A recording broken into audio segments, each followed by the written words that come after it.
can feel it coming. I can feel it coming. All right, this is no other than Black Power Media. And in case you didn't know, this is the Remix Morning Show. I go by the name of the Ear Doctor, and I got some hosts coming up with the most. You know what I'm saying? Here we go. No other than Dr. Jared Ball. And Burn It Down, Kim Brown.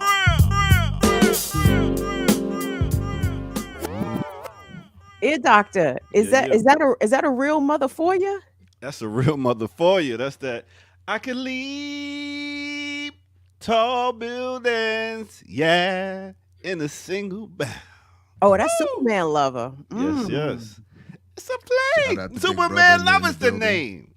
Don't get me on my Red Man now. Woo-wee. Oh, man. Shout out to Red Man. Yes, Morning. Yes. Big up Jersey. What's up, Jersey? What's up, Jersey? What's up, Newark down to Camden? What's up, Jersey?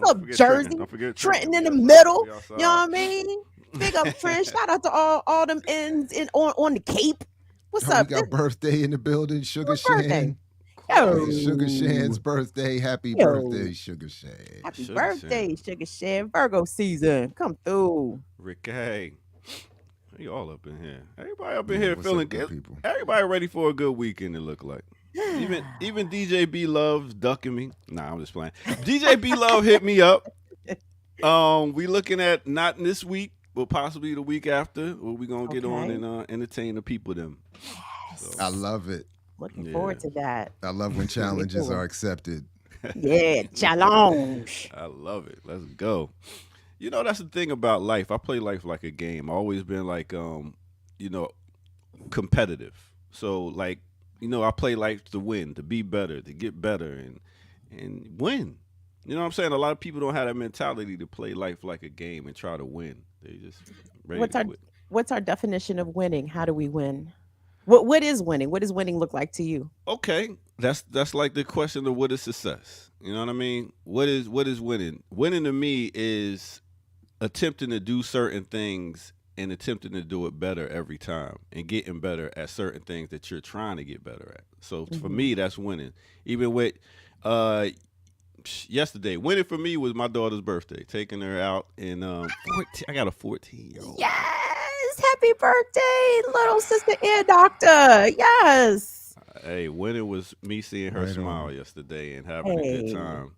Wonderful. And growing and having manners and knowing how to talk to people right and just excelling. So yeah, that's winning for me. Beautiful. I'm glad you said it that way. I said I took my youngest to another soccer game the other day, and that was my exact thought.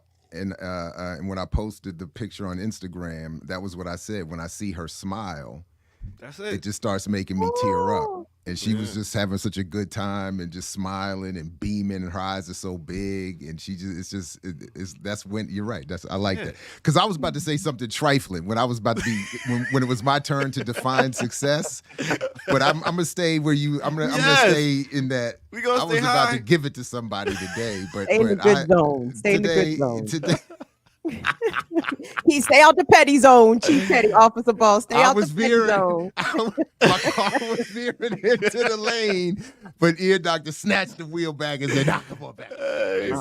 Stay over here." Listen, I learned a little pettiness from you. I got a little petty at the end of the show yesterday. Big up to all our remixes out there. I got love for y'all, man. It's just sometimes, boy, y'all mother. Ooh, the chat is a special group of folks. Stay on the buttons, boy. They be putting button on the buttons or your neck. What you need? The chat gonna be on you. Yeah, it is. So that's hilarious. That's good. I know we were supposed to have Jackie come through. We was gonna talk about what's going on in Niger, the protests and stuff. And hopefully we get an update a little bit on that. But we got any other news or anybody coming through today? I don't know if Kim does. We have over the next few weeks, it looks like we're going to start having little pop-ups on the morning show from other alternative and Green Party candidates who have hit me up and hit us up and said, with all due respect to Dr. West and to the good sisters in the PSL, there's a few others of us out here. The South got something to say. So I was like, absolutely, come through the morning show. So we're starting to put that together, so stay tuned for that. At 11 o'clock, I'll be doing an interview with Otis Cunningham about his longtime work on Cuba and the Black liberation struggle. So people could come back for that. And when we have a moment, I do have, I have Doc Jab's Classroom Stories. I have another episode of Doc Jab's Classroom Stories, morning classroom stories. Did we get that on the morning show? Yeah. No, whenever we have a moment this morning, I'm just saying, I didn't want to just jump right into it. I wanted to let everybody else. Well, no, I wanted to let everybody else have their little introductory moment. And, We're done. It's over. The floor is yours, Dr. I wish we had a cartoon to go with this, but go ahead. I do too, actually, and we need one. It's cartoonish. Oh, speaking of, before you get into the story. No, go ahead. Before you get into the story, I have a challenge. If anybody knows any artists out there, I think we should have a new Remix Morning Show logo. So I'm putting a challenge out there for any artist. I got some money in my pocket for you too. If you could send in, yeah, I'm pulling it from BPM. But so if you could send, first I had somebody. I thought y'all had to vote. We gonna vote. We gonna vote. Y'all cool with that? It just got real authoritarian around here pretty quick. Fuck that democracy. But go ahead. You know what I'm saying? Who cares? F your democracy. I didn't know I had voting powers, but okay, we're going. You got voting powers, Kim. I vote for y'all to send Renee a microphone. That's my vote. That's my vote. I don't even know what other vote y'all talking about, but I vote to send Renee a microphone. That's my vote. That's your vote. Boy. All right, cool. We gonna work on that. All right, but for real though, send it to if you got a dope logo, remix logo, we are looking at possibly getting a new logo. Let's see about it. Send it in. The one who wins gets some cash. I'll pay you right on. We'll bring you on the show and pay you right there. How about that? Can we get Renee that mic before Saturday? Because she's coming back on Saturday to talk about all these recent. She got updates on elections. If you order it today, Jeff Bezos and them will have it to her house by Saturday. So yeah, we might have to. What's the rules on that? Let's free Renee. Let's free Renee. Hashtag free Renee. I so appreciate being able to actually hear Ricky. Like it's like a different experience. Like, oh, I'm hearing Ricky for the first time. Right. It's dope. So yes, I would like to hear Renee the same way. So please tell us the story, Ball. So two quick things. One, I want to tease what will have to be a future Patreon special because out of nowhere, there's two quick stories. One, I got out of nowhere in evaluation from my nominal immediate supervisor. And I didn't know. I just got this email that said Dr. Ball's evaluation. I was like, uh-oh. I didn't know what this was. And I opened it up. Long story short, 99 out of 100. So it's a stellar evaluation. And as good as that news is, the backstory behind it is even better. But that's I'm gonna have to save for a Patreon special. And I wish, I'm gonna save that one. But this is what happened. So we in class the other day. I always start my classes with asking my alliterative questions. Good morning, greetings. Anybody have comments, questions, queries, conundrums, catechisms, cacophony, calumny, consolidation, condemnation, contemplation, all of that. Just to get the conversation started, let people, and I'm confident. Like when I heard Dave Chappelle say recently or a couple years ago when he said, I always know, nowadays I always believe that my show is going to go well. And that is how I feel going into the classroom now. I have that confidence. I'm like, my class is just always going to go well. No matter what happens, it's going to work out well. So one of the questions that comes up is just sort of out of nowhere which almost happens every semester. Dr. Ball, what do you think of Dr. Umar Johnson? And I'm always trying to do things I'm trying to stay within a certain context. I'm trying to make sure everybody has a chance and feels welcome to speak. I'm also trying to stay within the sort of the context of the class and making broader points rather than just, doing my thing about, So, but before I can start answering, it becomes an interruptive moment very quickly. One young man says, yeah, he's always getting under people's skin, and I don't understand why if he says something about somebody, they don't just they don't just ignore it, And I said, okay. And again, I never got a chance to really answer. And there's a self-identified, very openly queer young woman. I think she is a she, but openly queer. And she says, I just don't like how Umar, targets my community, my wing of the community, and makes me feel unwelcome. Again, I haven't even really said anything yet. Dude jumps back in and says, well, I don't understand. Well, because when people say something to me, I just ignore it and keep it moving. So I'm trying not to let it become this debilitated, devolved thing. So I say to her, but you do understand. So I'm just trying to say, like, I disagree with him, but at this level of the vibration, I do want him to feel welcome to share what he has to say. I don't want him to feel like he can't communicate his views. So I just simply say, but do you see the difference between someone saying something to you as you walk by down the street and someone with a platform with hundreds of thousands of followers saying something about your entire existence and encouraging other people to probably say something to you as also? And he was like, nah. He was just like, he was like, and then the sister in the back jumps in and says, dude is silly. I don't see why everybody gives him so much importance anyway. His videos are funny. And then, long story short, because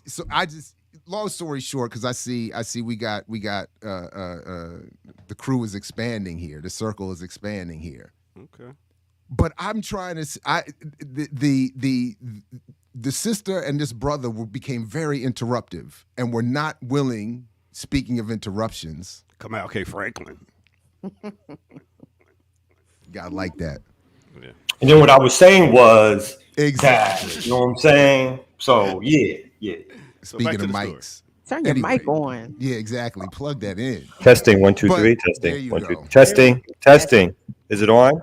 I mean, if it was in front of you, I mean, that okay. You know how sound travel. All right, go ahead.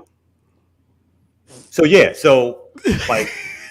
I'm just telling my classroom story of how a student asked me about what I thought about Dr. Umar Johnson, and I basically never got to answer because the class took over.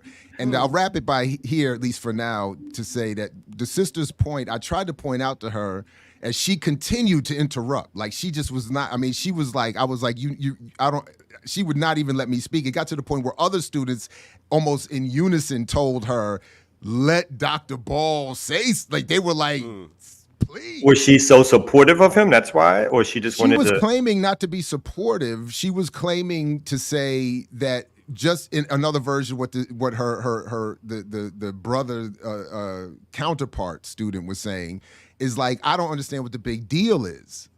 He's silly. He's funny. He's interesting. And I tried to point out to her the very fact that a student asked me, as is the case almost every semester, what I think about him is a testament to his staying power, his ability to be recycled. And I tried to point out that to get back to the context of our course on hip hop, that the circus has been created, the tent has been created rather for his circus to perform. So it's I was trying to expand it, but I didn't. I felt like I failed. Like, I felt like by the end of class, I was like, I even had to interrupt myself. I tried to bring it back, and then I said, you know what? I'm not digging the vibe in the room. And I was like, and I can't. I was like, and they were like, what's one of the interrupted? Well, what's the problem? And I was like, you and she have been disruptive and disrespectful, and it has disturbed the vibe in my space. And I said, and then I tried to salvage it just quickly by saying something to the effect that this is the intent of the environment that is producing the popularity, But so a couple students stayed after to say, to basically try to make me feel better. Like, cause I was feeling bad. I was like, I don't take L's like this very often in a class. Like I'm usually able to bring it back and joke my way and bring us back into some sort of, and bring the vibe down and to dissipate the hostilities or redirect them appropriately. But I was like, I felt like I took an L, and it's been on my mind ever since. I got to wait till next week to get it back. But I'm like, dang. Yeah, Diallo at least has a thesis when he's interrupting. He may be wrong. She was just, I just think I feel like they just were enjoying the moment of there's at least one other student that's bothered by Umar, that openly admitted her being disturbed by Umar. So they enjoyed, I feel like they just took the moment to try to enjoy that. And I didn't know exactly what the best way to handle it was, and I don't think I won. But anyway, the targeted sister the one I felt was targeted, she stood very strong in the discussion, and she was one of those that came up to congratulate me or whatever, console me, so to speak, as we were walking out. Because I was just like, dang, man, I win in the classroom. Going back to ear doctor success. That's usually where I'm successful. Mm-hmm. So let me ask y'all this: Is it many paths to liberation? We might not just all take the same path when it comes to different strategies of different people like Umar, people that's out there doing stuff. Okay, silence. Well, I was just going to let other people, I've been talking a lot, so I was going to let others jump in. But. I don't know. Is he? I don't follow Umar. I don't really know his doctrine, or whatever. He to me is part of the manosphere, so I like to ignore the manosphere as much as possible. But this segmentation of Black folks, and to your student's point, there is a lot of folks in our community that don't think that gay people should exist. They don't think that trans people should exist or have the same rights. Or you're Black before you're gay, and all of this stuff. So I question people like Umar Johnson, like who are they advocating for liberation for? Because to me, it doesn't sound like it's for all Black folks. And I guess I feel like Umar, similar to what Jared is whether or not I don't think he was necessarily placed there, but I think the conditions are there for somebody like him to thrive, because he's a smart person, right? He can articulate theories and ideas, and he has a certain amount of charisma that people like, and he holds your room, right? So it doesn't even matter what he says, to be honest. Like he's not here for the liberation of Black folks. That's not his goal. His goal is to gain a reputation, to gain a lot of followers, to make some money. And his particular way of doing that is to wrap himself around a certain Black liberation cloth and a certain conservative ideas that do jive with some members of the Black community that he's there to bring out, right? So I think he fills a slot that he desires to fill. But do I see Umar leading on some particular issue towards the liberation of Black people that we should be like, oh, there's several different ways. Umar is one way, something's another way? No. I think Umar is there for a particular purpose, uses the language of self-determination, the language of liberation, the language of freedom fighters, but it has nothing whatsoever to do with the liberation struggle. So, yeah. Okay. So I did try to, so that's sort of, in the classroom in particular, I feel like I do have a different role than I might have here or in the street or anywhere else. So I'm trying to, so I kept, traditionally when Umar comes up, I do try to point out several things. There are threads of honesty and accuracy he pulls on. He does have a skill set. I've been in the room with him. I've spoken before him. and while I thought I walked off the platform with all the substance, he certainly walked off with all the attention. I mean, I mean, there was no doubt about it. I'm even compelled watching him. Like, it's like, he's a nice MC. He's a nice MC. He's a good MC. Yeah. I mean, he can hold a crowd. He can move. I mean, he's, and I'm sitting there like, just like I felt in church. He's not saying nothing. He's bastardized. I'm even sometimes standing next to people who know the research he's referencing, and they're in my ear like he just bastardized a reference to that article. He just he's not accurately referencing that psychological concept or whatever. And but he's killing it. So I'm trying to pull on. I also try to make the point that there's a cottage industry of equally or differently fraudulent people who want to attack him for their own ignoble purposes.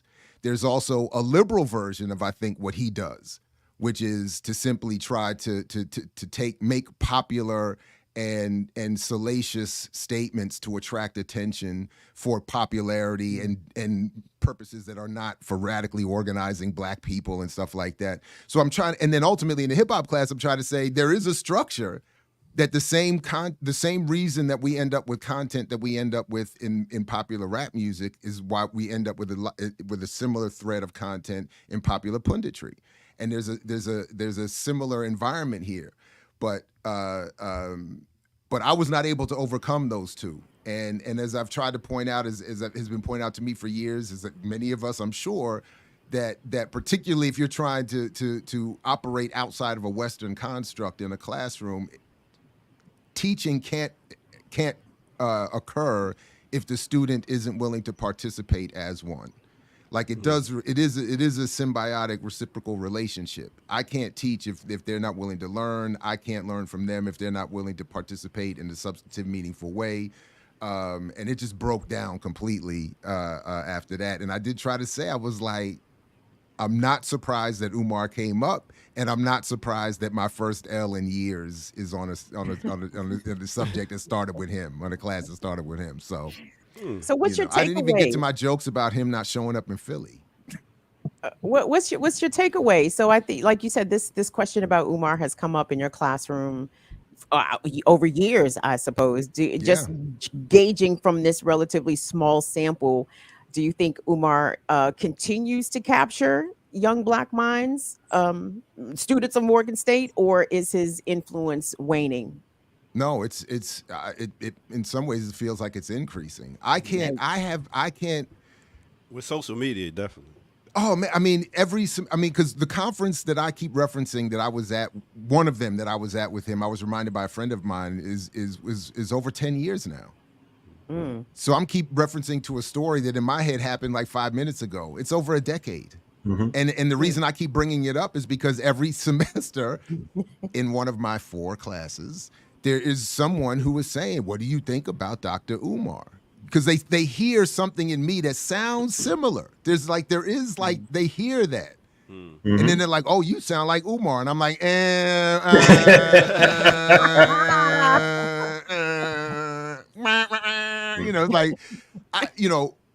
but yeah, no, he is, and this is why I think BPM ultimately is so important and what we're all trying to do here, because to some extent, and not that I'm suggesting there's an equivalent balance, but my goodness, he gets a lot of attention. Because you got certain people that's going against bucking the system. That's like social media. They know about these people. So when you do sound like you're bucking the system, that's their references. Like, oh, you sound like blah, blah, blah, blah, blah, blah.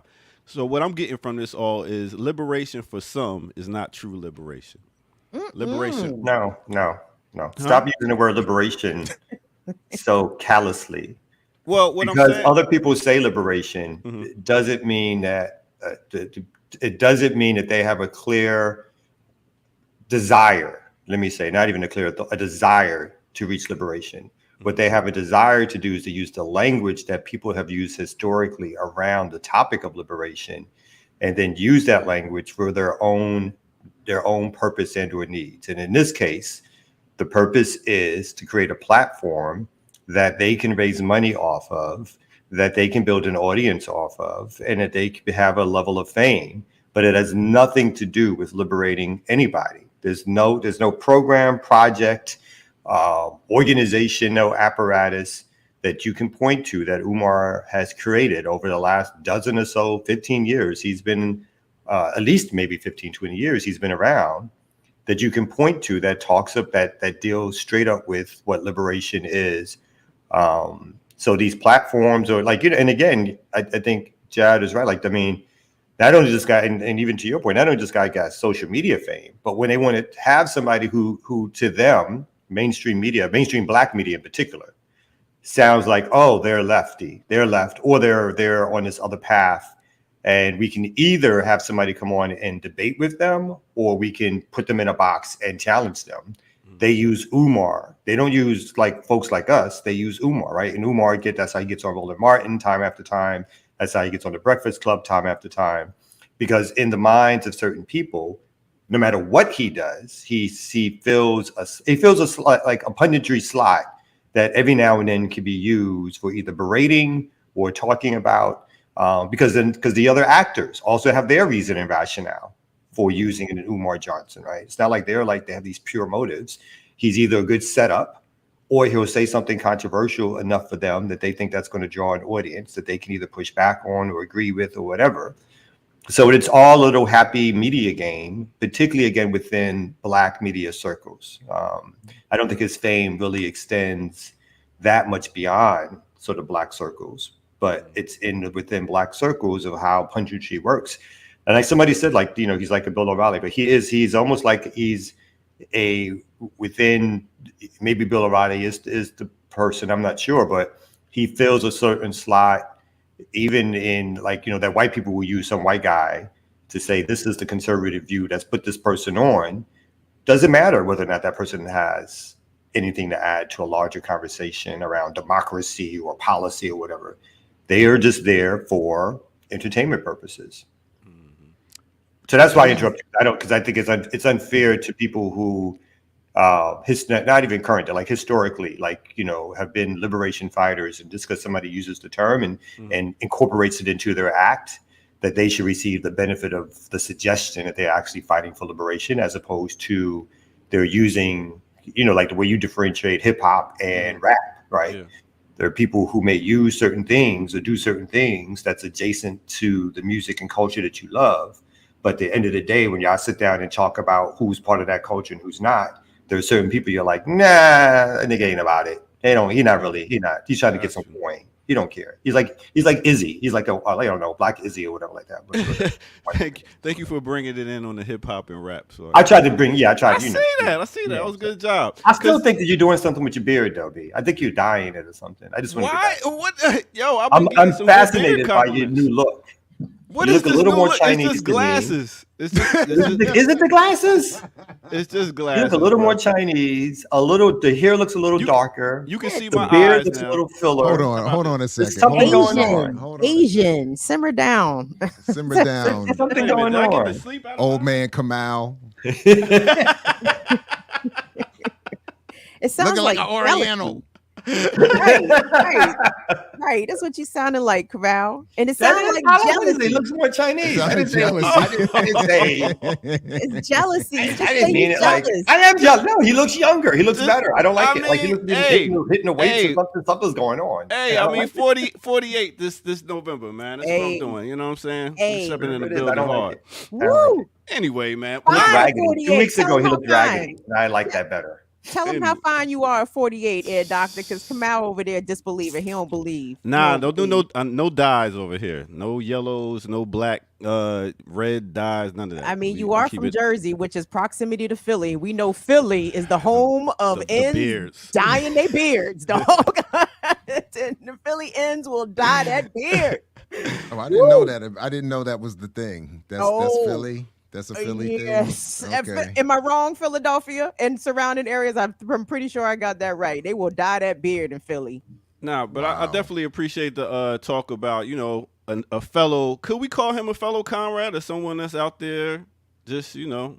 Who? I don't know if I could say, you know, Umar? Yeah, I'm still trying to get these terms. Not a comrade in that sense. Okay. I don't think he doesn't do organizing. He's not, I don't think he's, again, I just don't think he's, I mean, So I met Umar maybe 12, 15 years ago because I was on his show in Philadelphia.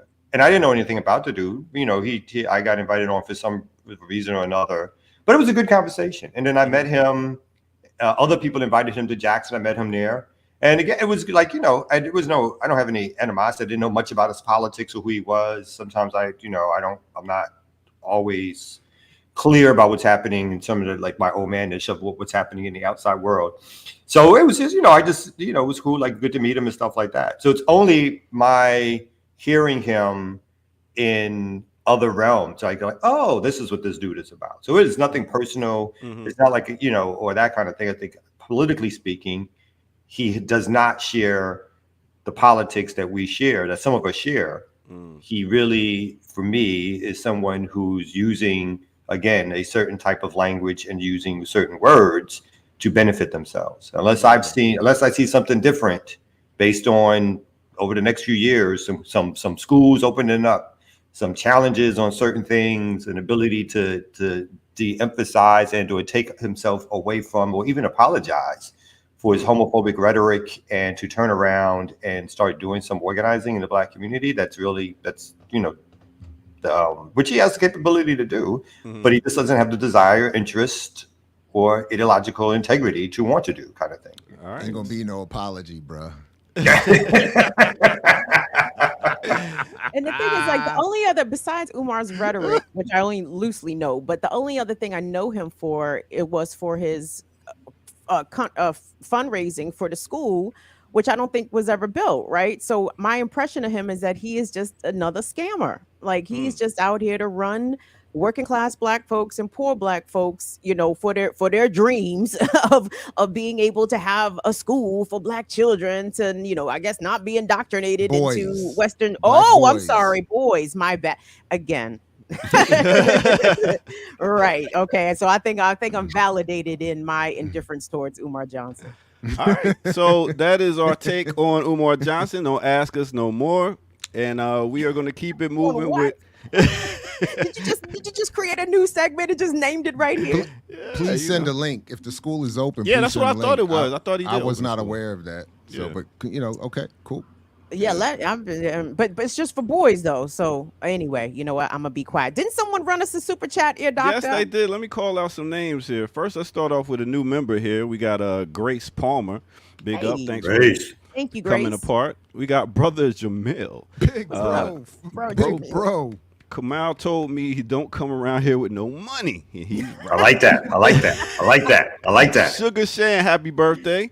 BPM, they serve the news we deserve. Thank you for all you do, and thank you for the legendary chat.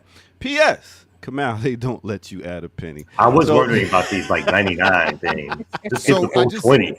I just want to clarify and be clear. Brother Jamil is actually my big brother. So I just wanted this joke. Blood? So it's your brother. Like that's my from the nation. We share the same father. That's half brother. People need to hear it that way, but that's not how we conceive of it. And that's my guy. And as he said the other day, last week, he's waiting for Diallo to come through Chicago and have a cup of coffee. Is he still in the nation? Yeah, he's still in the nation. And he heard Diallo's talking grimy about the Honorable Elijah Muhammad.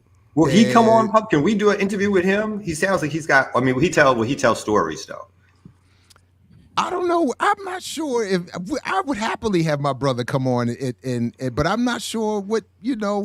I'm fascinated by nation history. I love nation history. Oh, he knows the history, and he and our late sister are royalty in the nation. Let's not get it twisted. That, yes. Yeah, so he's been in for decades, got all the stories. He is and check me if I'm speaking out of turn, one of only 7 named national spokesmen of the Nation of Islam. And so he got stories, he got histories, he got everything. And I've been on tour with him. I've watched him do his thing. And again, it's another one of those moments where the same beliefs are not necessary to get it. I get it. And he can do it. 45 years, right on. Okay. We got a on the scene reporter On the scene reporter Kai, he says that school is not open and running. I lived and worked around the corner from the building, and no community members directly across the street from the building. It's not being used. Is this in Philadelphia? Where is the school located, or this building? School. In Wakanda.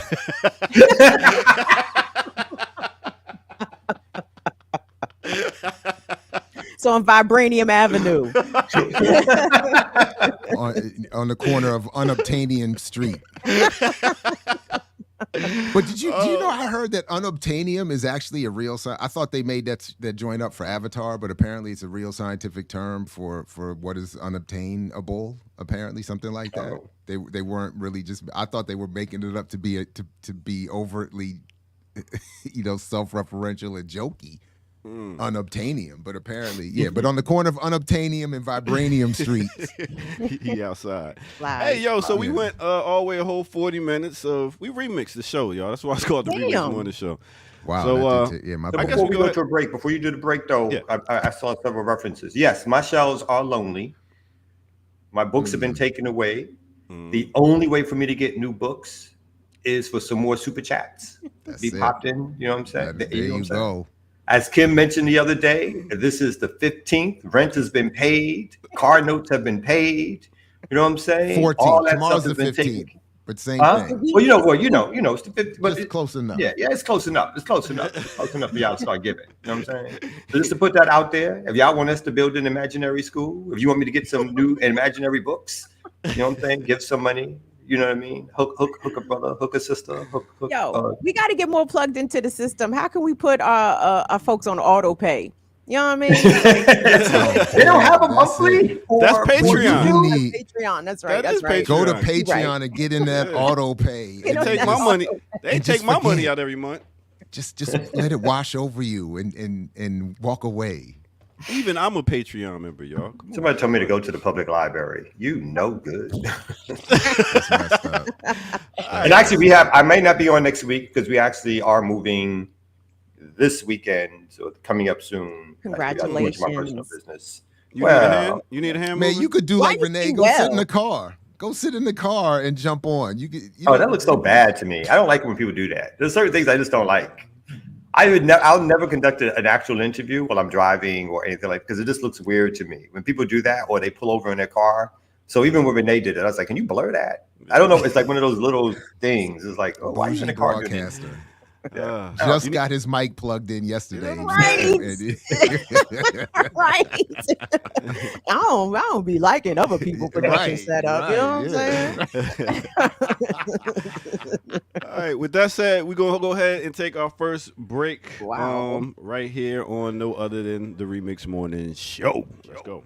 What you gonna do, Bobby? I don't know. Funky.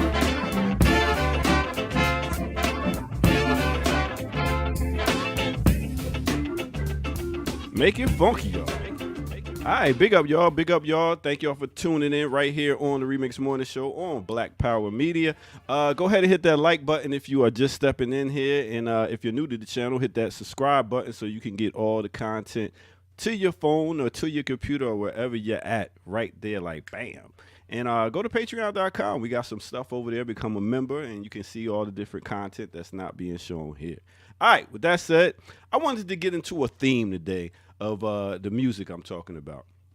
So with that said, I wanted to get into the theme of how we used to go to the club, how we used to have a good time and dance. And nowadays when I'm DJing, I see a bunch of people just on their phone taking pictures of each other and not really dancing, like really sweating and having a good time. It's become a fashion show now, a fashion show that I'm not feeling. So I wanted to bring back a single that had a dance to it that was a pretty dope dance by a certain group of people known as the Capitals. All right. So when we talk about the Capitals, they had this song called Cool Jerk. Oh, man. Now, let me tell you about Cool Jerk. It came out in 1966. It was written by Donald Sorball. It was performed by the Capitals. You might have even seen this song being used in the Home Alone 2 Lost in New York soundtrack if you really watched it. But anyway, it came out back then on the Rhythm and Blues single. It was number 7 on the Billboard. The funny thing about this song right here, it was done by the Funk Brothers, who works with Motown, the house band for the Funk Brothers. Now, they originally wanted this song to be called The Pimp Jerk. That's right, I said pimp, P-I-M-P. It was taken from watching neighborhood pimps who would dance in the clubs but were too cool to do the jerk like regular folks. So the producer said, the song, you gotta take out the word pimp. So they wound up calling it the Cool Jerk. So that's why you see them rocking and doing that. Oh man, that is a song and that is a bop right there. So that is by the Capitals. Cool Jerk came out in 1966. All right, with that said, let's go ahead and get back to the mix right here on No Other Than a Remix Morning Show. Let's go. Has finally come when I'm gonna show you some of that cool jerk. Now give me a little bit of drums by himself there. Cool jerk. Now give me a little. Na na na na na na na na na na na na na na. Man, that's dancing right there. Like, you remember that? It's too old for you. That's your parents' music, B. Yeah, Totally. well, I play it. I still play it. That is the bop. Like, cause that song goes with stuff like, hey ya, hey ya. It just got that jerk, that give me the green light. That song right there, like it got that type of move. And why you keep idealizing your time period of like when we was young? See, that's when I know you're old. All this, like they standing on the floor doing such as when we was young, we danced. Listen, my job as a DJ is to read the crowd, and that's what I do. I look at the people out in the crowd, and there's so many more people that's just on their phones and taking pictures. And that is a generational thing. That is a relatively new thing. But we didn't have no phones when I was exactly. and guess what? And we was dancing, partying, sweating, getting messy, hair falling, makeup running. And we wasn't worried about who gonna be taking my picture. Oh my God, look how crazy she looks. Let me take her picture. You know what I'm saying? Like, no, I'm there to have fun. If you were there to watch me, then you came for the wrong reasons. Even in the 80s and 90s, we came to the dance to do certain dances. We wanted to do the WAP. We wanted to do the Cabbage Patch. We wanted to do the running Roger Rabbit and stuff like that. It was dances we wanted to do. Running Roger Rabbit, the running, yes, all of that. And even to go dances. Remember Lock-It? You know, the Lock-It was a whole dance. I ain't know nothing about that. Yeah. So do they? What do they do? They don't do TikTok dances at these kids' dances now. They're not all out there TikTok talking on the dance floor. They'll do it for 2 seconds and then be like, "All right, play the next song." It's microwave. It's microwave culture. It is microwave culture. What's that like for you as a DJ? You can't even let a record breathe. I mean, that's why a lot of my mixes, I don't play the whole songs. People want the next song. They want that next song. It's like a drug. It is. Damn, but there's certain. Well, I guess if the music usually sounds the same, then I guess there's not a certain piece of the song you're waiting for. You know what I mean? Because the song is the continuity is consistent throughout the song, so there aren't no real changes. I mean, I love when the song change up. I'm like, oh, I love this part. Listen to this anyway. But that's like certain songs. When you play only about the Benjamins, you got to play the whole song because Biggie's verse is at the end. If you don't play the change on Biggie's verse, it's you wasted. Yeah, what's the point? Exactly. What's the point? So that's what it is. By the I way, don't like DJs though who don't know how to switch genres. Like when they go from like. And then it's like a quick, like reggae to hip hop or dancehall, house to something else or whatever. And it's like, you don't get that flow energy. Instead, it's like this abrupt change. And then it just loses. It's like, okay, let's get back to the bar or something like that. And you got to wait. Yeah. And you feel like you're waiting. It's like jumping rope. You got to wait to get back in and shit. Yeah, you gotta know how to transition, and you gotta feel out the crowd, see what they doing. At least play 3 songs in that genre so they can stay on the floor for a second, and then bring the next crowd in. So how would you DJ for this crowd? How would you DJ for the BPM crowd in one of these upcoming years, maybe next decade, 2030? We might have our first live event. Well, check out By the way, Sunday. first of all, I am a little upset. I caught the very beginning of the show yesterday, and I don't appreciate the go-go intro when I'm not here. And then Jackie wasn't here either. Loose booty. Yeah, I was a little bit offended, but anyway, sorry, I didn't mean. But go ahead. Yeah, what's the preview for the forthcoming BPM Live Just 2024, 2024, go to the playlist on Black Power Media Sundays and check out those mixes. There it is. Damn. 2024, y'all. Anyway, I know this is not a on here conversation, but seriously, y'all, we do need to have a talk because it's time. It's actually past time. Because I feel like you know these other channels. First of all, ain't nobody gonna party like us. Let's be clear. Like we got the ear doctor, Earl doctor in the building. So apparently, though, too. Yeah. Oh, I mean, I just caught this, and he going in. Don't forget to read it. So I'm about to do that. My man, Infinite Content. You know, you're my man, Infinite. I assume. Perhaps Kamal, if you lived in Philly as a kid when the move bombing happened, damn, dissing me for where I lived. You have focused on the message of extreme police violence and not calling me a Kim fanboy. Ooh, look, Infinite, I can do both at the same time. Whoa, wait a minute. Are you taking a page from me from yesterday, Mr. Oh, wait, unlike you, who decides to dig in, I did it for comedy purposes. Hey, thank you, Jared. You taught us how to be petty. How is it that I get what? Oh, ear doctor at the end, he got people jumped on him a little bit. I guess he noticed in the chat and he got a little upset. I did miss the end yesterday. I got to go back and watch that. I'm gonna have to check that. I did miss that. Man. I love all y'all out there. He didn't quite get hot. He did get a little warm, though. He got a little warm. Yeah, he didn't get Joe level. He didn't get Joe level. I don't get mad. Emotions, controlling your emotions is a power, superpower. I know, Scorpio. I know. Let me get out of here. I'll catch y'all later. Oh, wow. Look at us slapping the map late as hell. What's up, remixers? It's like half the show's over. You should slap it, though. Slap the map.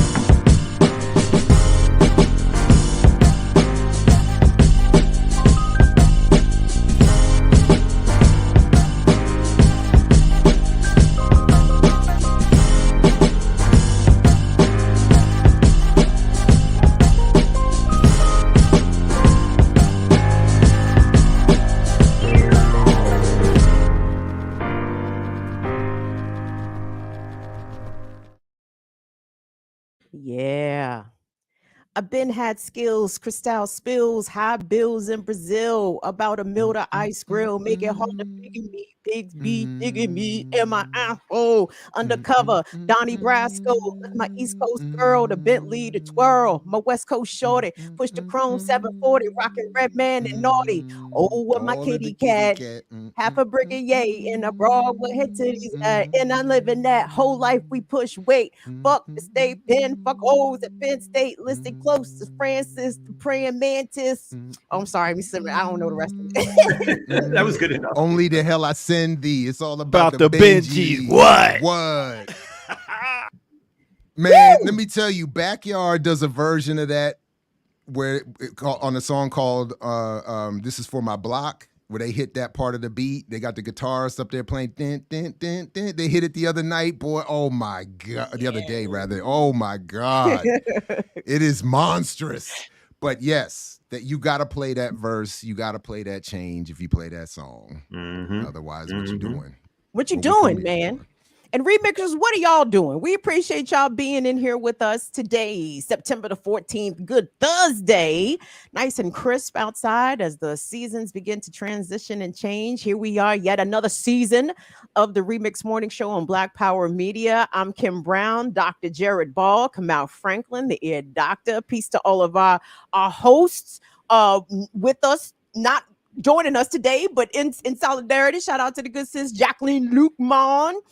We thinking about you, baby, and we got a good show. Y'all, do us a favor, hit the likes on the video. You guys have been showing up and showing out. These remix morning show numbers have been looking nice. It's been nice. Like y'all been coming up. We've been hitting like 2K on every shot. Like it's wild, but it's good.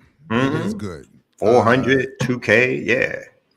Indeed. And come back at 11 for Cuba and Black Power, and please go back and if you missed it, watch Confronting Contradictions from, was that yesterday or Tuesday? I can't remember.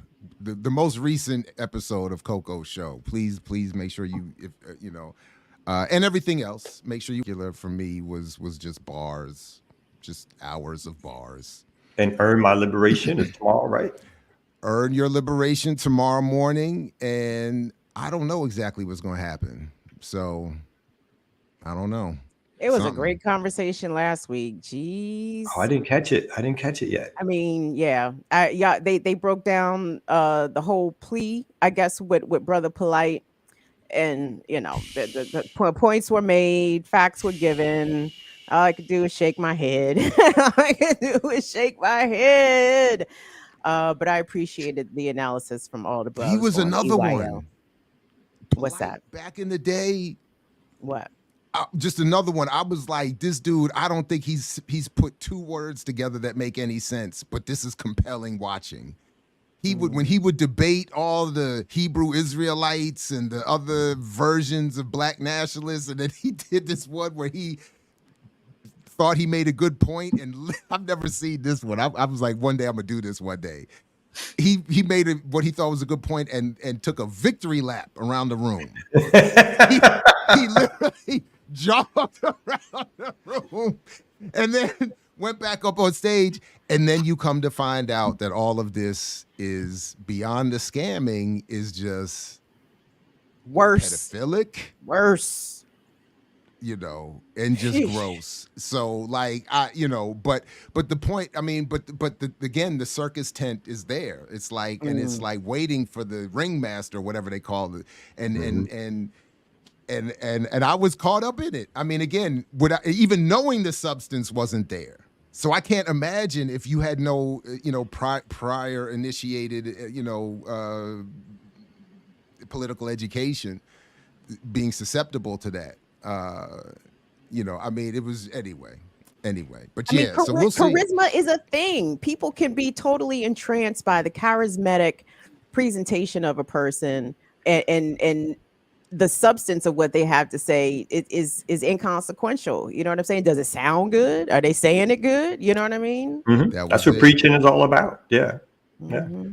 So you mentioned the crew, Kim, that we have assembled here, and shout out to Erica and Sister Erica, and just in advance apologies to all the stories that she's hit us with that we won't get to this week. I'm sure we're not going to get to all of them. And I'm not going to help because I was hoping to show something that I ran across on my campus yesterday, which is, no, this is a good thing. This is in our behavioral sciences building. It's one of those things they will use some of the wall space to put up art or some project stuff. And it's one of those things where, it's like most people just walk on by. Well, I stopped and took a moment yesterday and caught something that I need to start bringing into my classes, because this little segment of a presentation by a Jessica Sartiani, and I don't know, I hope this is somewhat at least visible, for us coffee drinkers, something that we may not have thought much about. Coffee's journey through history, colonial violence, and racist iconography. So it was in part, Imani Barbarin brought up the issue of semiotics the other day, and this is something that this is the context that I was talking about in our conversation that I'm familiar with. And the short of it is that this presentation is talking about the role coffee played in the Italian colonial economy, not just the material economy, but the immaterial economy. In fact, Jessica Sarciani points out that just on what she puts up on these few, graphs on the wall, that the trade in coffee and the symbolism of it had more to do, it was not about finances. In fact, they didn't make any money off of it. In fact, they lost money off of it.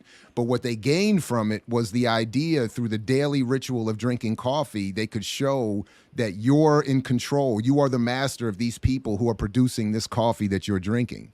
Damn. That this is part of the immaterial, libidinal economy, I guess, as Frank Wilderson and crew would say. So she says here, the production of coffee, just like that of cocoa, sugarcane, requires a lot of effort and manpower. For this reason, the settlers, in addition to exporting coffee from the African continent, forcibly transferred millions of people, contributing to 1 of the most inhumane historical chapters known in the slave trade. It is astonishing how, when superimposing the map and journey of coffee around the world, the similarities of that with the slave trade are numerous. And then on this picture is where she talks, and I know you can't see the text, but this is, and I guess you can't even see the pictures that well either, but she's showing advertisements for coffee, and she's talking about that immaterial aspect on this one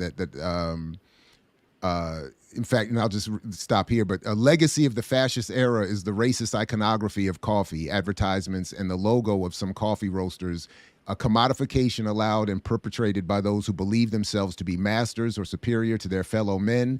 These images are unfortunately commonly perceived as innocent, without malice, simply as Goliardic, I guess. What's that word mean? I'm sorry. I don't know, actually. Okay. I would have to look that up. But maybe someone in the chat knows. But anyway, so I just thought this was a fascinating display.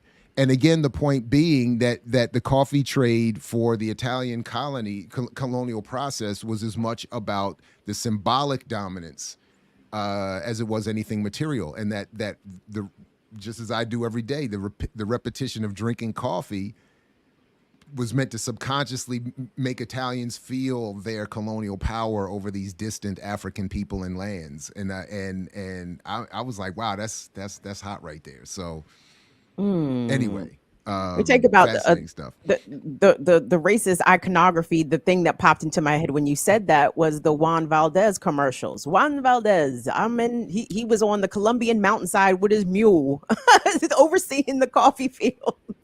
And how many? It's like, wow. Juan is on the job. My coffee's going to be safe. I'm going to safely get some of this Colombian coffee. Thank you, Juan. With his one mule. Yes. And didn't we grow up with literally the syrup bottles were shaped as Aunt Jemima? Yes.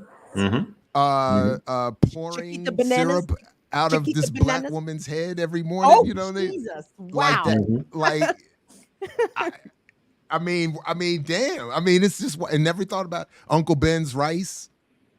This black man on the. Don't you talk about my Uncle Ben? I mean, I'm just saying. I mean, Uncle Ben. Like I said, Chiquita bananas. Chiquita banana. The colorful, spicy Latina with the colorful fruit. Head garb. The cream of wheat guy. Yep. I don't remember that one. I do. A black. He was wearing. He looked like an Uncle Ben dude. He looked like another Uncle Ben dude. Okay. Yeah, I remember. Yeah, wearing his chef outfit. But it's also like, even today, when you look at the coffee industry, it's like it's one of the biggest commodities in the world in terms of its import, export, selling, and everything else. And these days, as a commodity, it is still controlled by the purchasers as opposed to the producers.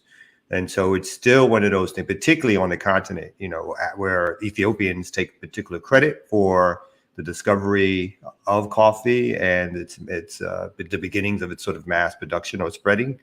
But it is still today, it's one of those industries that is not controlled by, it's not like the oil industry, right? Where there's this collection of oil producers, OPEC, collection of oil producers who set prices and so forth. This is still one of these industries that the colonial masters who imported, for the most part, still not only set the prices, but still do a lot of the controlling, even of the production, right? So even as it's moved from, something that may not have made money, but had certain prestige in terms of its usage, into one of the world's huge, biggest markets in terms of commodities, it's not benefiting the very people who either quote unquote can take credit for its mass distribution and or where coffee is grown around the world. So just quickly, the Goliardic is of or pertaining to Goliards, wandering medieval students who earn money by singing and reciting poetry. So there you go. You academics. It's too many big words. Too many big words. So who had to leave at 9:30? Oh, sorry. Oh, all right. I think Ear Doctor has to leave at 9:30. I have to leave at 9:30. Oh, you have to do a press conference. Apparently, it's another Stop Cup City thing. Which I was supposed to do the press release, which somebody else had to do because I did not do it. So we'll see if any press actually shows. So. You want to preview it for us? Well, the NAACP is, I'm going to be kind. No, let me not. Finally, coming out with a statement in Georgia. The Georgia state president is going to come out with a statement saying that the city council should put this referendum on the ballot for November, knowing, and they should not be holding ballots and not verifying signatures. And so, although the NAACP has come out in the past here in Georgia again against Cop City, this is one of the first instances that I can remember that they are going to be there to make a public live statement suggesting that they, again, do not support it, and that the role that the city council can play in this is letting people decide. So that's my main reason for going, is to see this happen live, to be supportive. And yeah. I'm still waiting for the ACLU though, the Georgia ACLU. I know people who work there. I know this is like a small thing. People who work there, they're really good folks who work there. But the ACLU of Georgia has not taken a strong position on Cop City. They played an inside game because the daughter of Andy Young is the executive director. And so she wants the mayor to quote unquote succeed. And so they have not taken a strong position. They've kind of hid their hand. The national ACLU has done more than what the local branch has done on this issue. And that's mainly because its leadership is ensconced in the misleadership class and protecting that class against the will of the larger population. They want the mayor to succeed at the expense of all the people that are going to be harmed by the idea of these folks, some of these folks, is that they are having the Black political class succeed, whatever they define as success, right? Having them look good to media. It doesn't matter what the policies are, but if they can come out and cut some ribbons, wear some nice suits, stand with corporations, make it look like the city is shining and new, that's what leadership. That's success for them. Not American civil liberties and the unison that should be behind that. Wow. It's literally in your name. Right. Wow. All right. Oh, and I know y'all thought I finally got to see. So we're not getting no real news. I finally got to see the telemarketers thing. Yo, that shit was dope.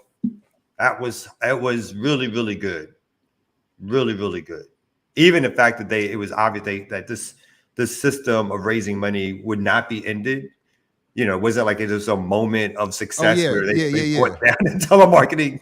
No. It's like, nah, these cops continue to raise money. These, particularly the FOP, I guess, Fraternal Order, continually raised money after the exposure. It was like the exposure. It's like, so what?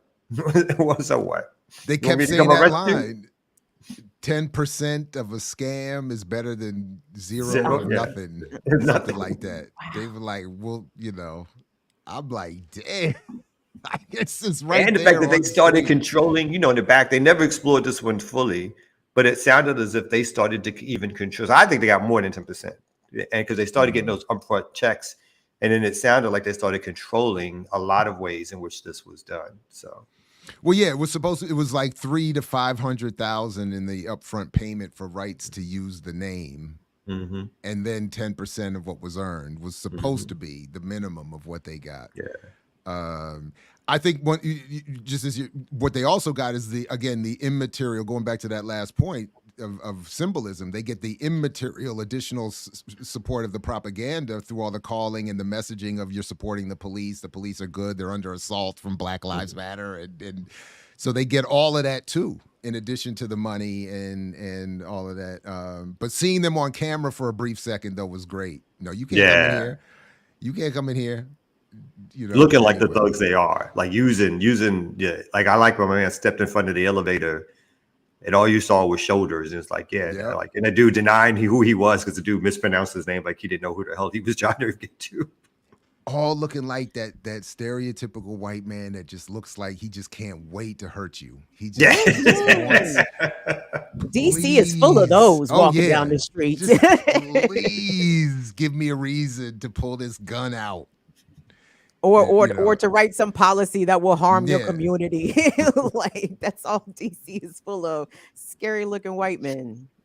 Anyway, I can't come up with a better transition, but the ear doctor's ready. I didn't want to say I was, the anti-scary looking white dude or the non-scary looking, I don't know, something. I couldn't come up with it fast enough. It's all good. Speaking of what we just talked about, let me put y'all on to something real quick.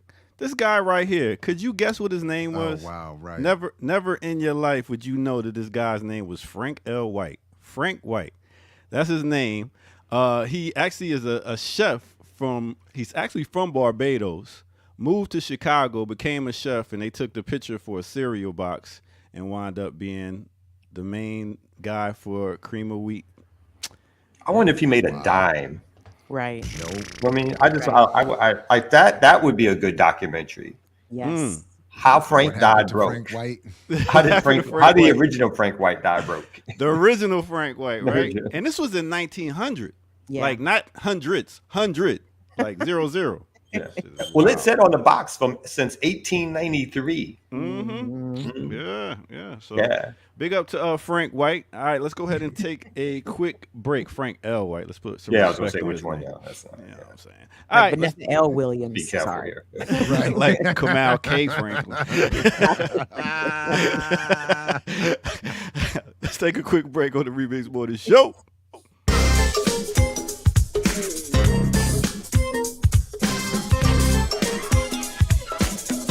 All right, speaking of dances, doing the butt, sexy, ow. All right, so welcome out to the Remix Morning Show. Hit that like button, subscribe if you're new to the channel, and go to patreon.com and get some of that content that you haven't seen over here. Become a member. Yeah, there you go. All right, so we're talking about dances. We're talking about music with dances and this, that, and the third. So let me get to one right here. Oh, yeah. Let's talk about my boy, Wilson Pickett. The hair so nappy Wilson couldn't pick it. All right, let me tell you about Wilson Pickett. He had a song called Land of 1,000 Dances, where he took all these different dances and put it into one song. This actually was written by Chris Kenner back in 1962. It became big in 1966. It talks about different dances at that time. We're talking about the twist, the alligator, the mashed potato, the watusi, the pony. All types of different dances was going on in this song. So this is one of those songs you throw on and you like, ooh, let me do all my different dances. Somewhat like the wobble in certain songs where a whole bunch of people get on and do the same exact steps like that. This was one of them. So you had everybody doing the same exact steps at one time. So yeah, Wilson Pickett came out with this song right here, and it was a extremely big hit. It hit the Billboard's top 30, and that hook when it go nah nah nah nah, like ooh, let's get a bit, check it, cause it come in so nah nah nah nah nah nah nah nah nah nah nah nah. Woo, man, don't get me started. Now that's what you talk about called dancing music right there. All right. We just want to talk about Wilson Pickett real quick, and that is it on Wilson Pickett, and that is the song A Land of 1,000 Dances. So go listen to that and dance and get your morning started right after you watch the Remix Morning Show. All right, let's get back to our host right here on the Remix Morning Show. Yo. Like that. Do that shot. Watch me work it on. The Wicked Pickett. So the Wicked Pickett. So playing drums for him often would be Buddy Miles, who would later play with Jimi Hendrix in Band of Gypsies. And when Mama's Biscuits was forming and becoming, we were trying to form band unity. We spent a day watching two movies. One, we started with the 5 Heartbeats, and then we followed that up with the Commitments. Which the Commitments, if you don't know, is about an Irish, I believe, It's a comedy, a musical comedy about an Irish funk soul band that idolizes the lead singer is like the male Adele.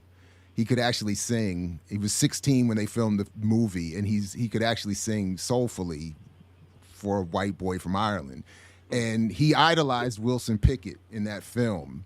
So anyway, that was the quick memory and the connection, of course, to Mama's Biscuits. Is that a connection to Mama's Biscuits? That's right. Any opportunity to bring up Mama's Biscuits, it is a connection. Because I tried to style my drumming after Buddy Miles. He played for Wilson Pickett, and we watched a movie where Wilson Pickett was the sort of the center, the unseen star. There it is. Jared, how is it that you are so good at promoting Mama's Biscuits and not so good at promoting your own book? Maybe you need to tell people that Mama's Biscuits is your book.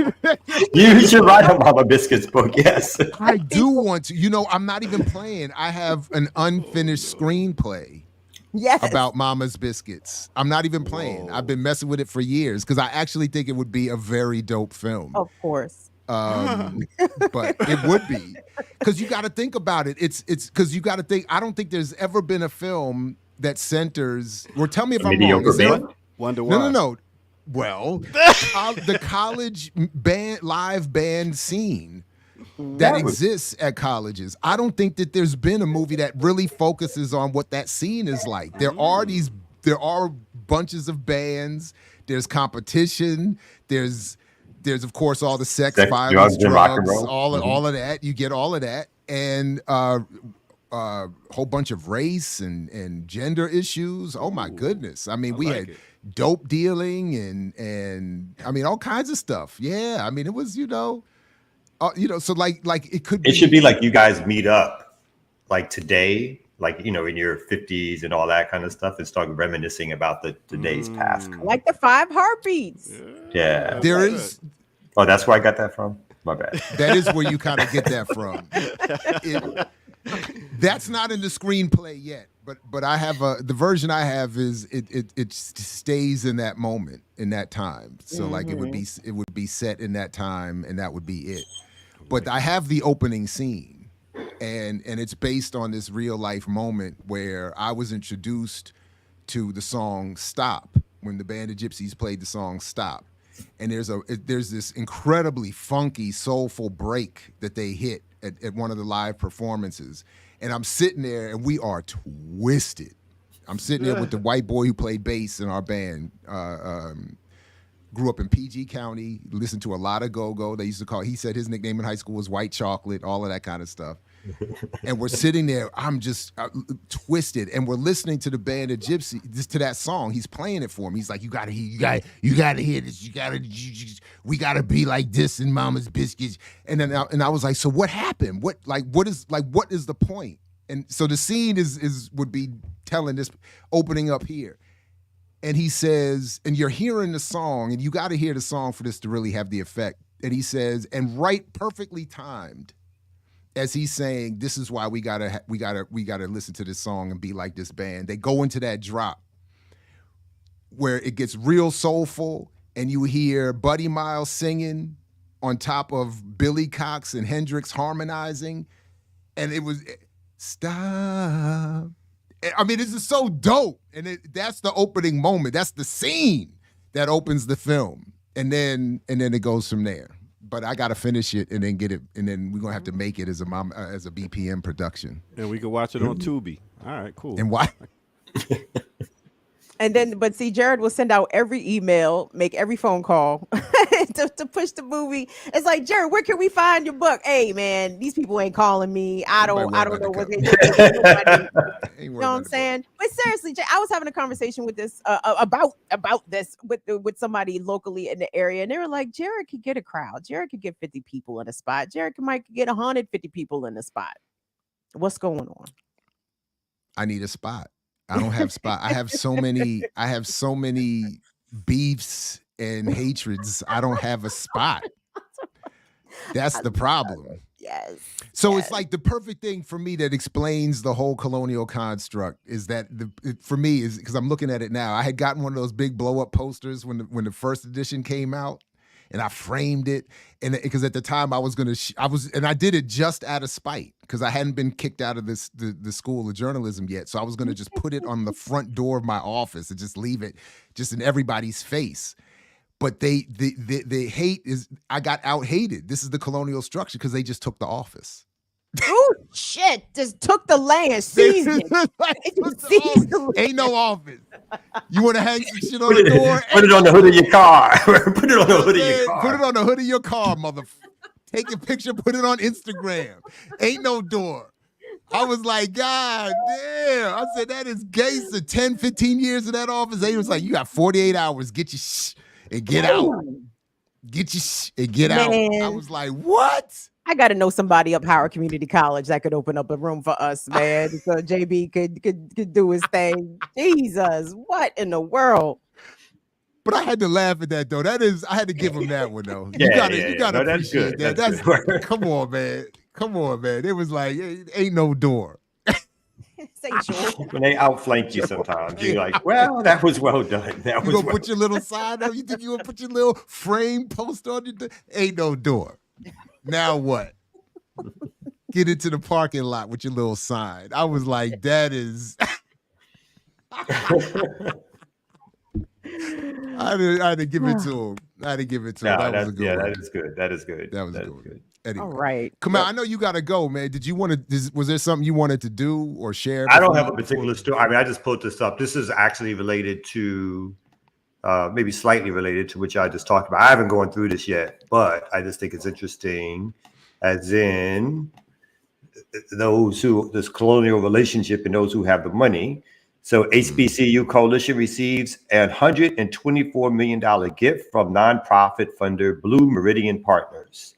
And I don't know who Blue Meridian Partners are, but the HBCU Transformation Project Coalition of 40 historically Black colleges and universities on Wednesday announced a $124 million gift from philanthropic founders Blue Meridian Partners to increase enrollment, graduation rates, and employment rates for the school graduates. Nothing about lowering tuition for. I was going to say, I mean, that 124 million wasn't going to relieve kids of their student loan debt obligation.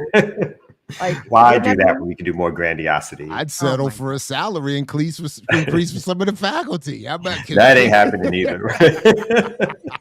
More big buildings. And so it says that Michael Lomax, president and CEO of UNCF, which is acting as an intermediary overseeing the funding, called the donation a vote of confidence in the coalition, which includes public and private schools.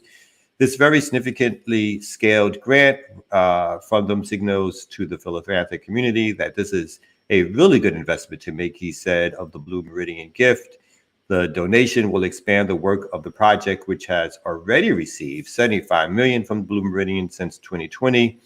The project's early results on improving enrollment and other core operations were strong, said Jim Shelton, president and chief investment and impact officer of Blue Meridian Partners. It made it relatively straightforward to say, clearly, we're just beginning this work. Institutions have been under-invested and need more investment, and we believe that we can play a catalytic role in bringing resources to the table. It says the project has also received $17.6 million in funding from the Bill and Melinda Gates Foundation, $4.5 million from JP Morgan Chase, and $1 million from Capital One. And just to read something else real quickly, one of the things we were concerned about was whether or not HBCUs were going to survive, because we know that HBCUs didn't have large endowments, didn't have the resources that could sustain them, said Harry Williams, president and CEO of the Thurgood Marshall College Fund. So there you go. A lot of money given, relatively speaking, if it's divided up amongst 40 schools, you know, it's not going to be a lot at all, but, you know, but no way to measure whether or not these resources, again, will be going, how they will be spent. And I think the interesting thing for me is, like, so when we have these conversations about these being Black institutions and what these Black institutions mean for the larger community, always remember that these Black institutions are funded off the dime of corporate America's largesse, which keeps them rolling and or not rolling, depending on what they see as their current need to keep these institutions going. And so that's why they're not, that's one reason, or another reason why they're not beholden to the interests of the larger Black community, but they're beholden to what they see the interests of their paymasters are. And so when they tell them not to be having too much Jared Balls on the campuses and not to be providing offices to people like Jared Ball who may screw up what they're trying to do, that is why. That is why. By the way, Chitty Macha and I are on the same thing. Pause. Right. We looked. We were curious about this Blue Meridian Partners, transforming the life trajectories of young people and family living in poverty. Not the baby picture of the baby. Right. Not the baby picture of the little Black child. Don't you want this Black child to have a future? How could you be mad at that? Exactly. You can't. How could you front on that, Kamal? A pioneering philanthropic model. Blue Meridian Partners is a pioneering philanthropic model for finding and funding scalable solutions to the problems that limit economic and social mobility for America's young people and families in poverty. And I did just a quick look at the team. And this is just all of the staff. It's a very diverse staff. You can't front. Who's in charge? Well, Nancy Rube is the CEO. Is that how you pronounce her name? It sounds like I just laugh at the name. I don't know why you're laughing. It just got to me. I don't know. I'm not laughing at anybody's name. But Nancy Rube and then Jim Shelton. Is Jim light skinned or is he white? I can't Jim tell. is looking a little beige to me. Yeah. Jim is. I'm identifying with Jim a little bit there. Some of them tan, some of them white men. I hear you. Tans. They get the good tan. They stay well. But Tia Brinkley is the sister without question. I think is naturally. And then Kay Namoto is the chief financial. So it's a we got. I mean, on its face. This is does it get more diverse than this? In terms of a front facing team? Looks pretty diverse. Honestly, I don't know if I've ever seen a more diverse. It looked like the Rainbow Coalition. Yeah, this is. It's like corporate friendly, diverse. Yeah, crazy. It's even women. Lots of women, and this is like the most whites in a row we've seen. Like, this is like. So there, listen, to Kamal's point, HBCUs are in that precarious position. If it's not corporations, it's the state. And for those of us who just keep wanting, kind of just like the microcosm of the bigger argument, is we're not going to win through direct competition. So we need to redistribute more of what we do have and look at it more that way. And to your point, my humble experience suggests leads me away from confidence that the redistribution of what does end up at these institutions is going to be, as it should be. So, but as somebody put into the chat, I keep coming back to this about the 4-4 teaching schedule that as Dr. Charity Clay confirmed when she was on with me the other day, talking about HBCU life, somebody put it in the chat too. I think my brother did, the simple fact that you have 4 classes all automatically devalues the quality of the educational experience and the student experience with you. You just cannot do it at the level for each student that you would get. And again, when we saw that material that they sent my daughter for Princeton, a 6-to-1 student professor ratio at Princeton, 6-to-1. That is. So not as only the faculty member making 6 figures and doing whatever the hell they want, they're only dealing on average with 6 students, meaning you're getting everything as a student from that faculty member. I have this semester, I have a light load and I have like 80 students. How does that break down ratio wise? It's at least 25 per class. And I have one class is a practicum, so I have a reduced amount of students in it this semester. But so it's at least 75 students. And usually historically it's as many as 120 and more per semester that I am dealing with. So it's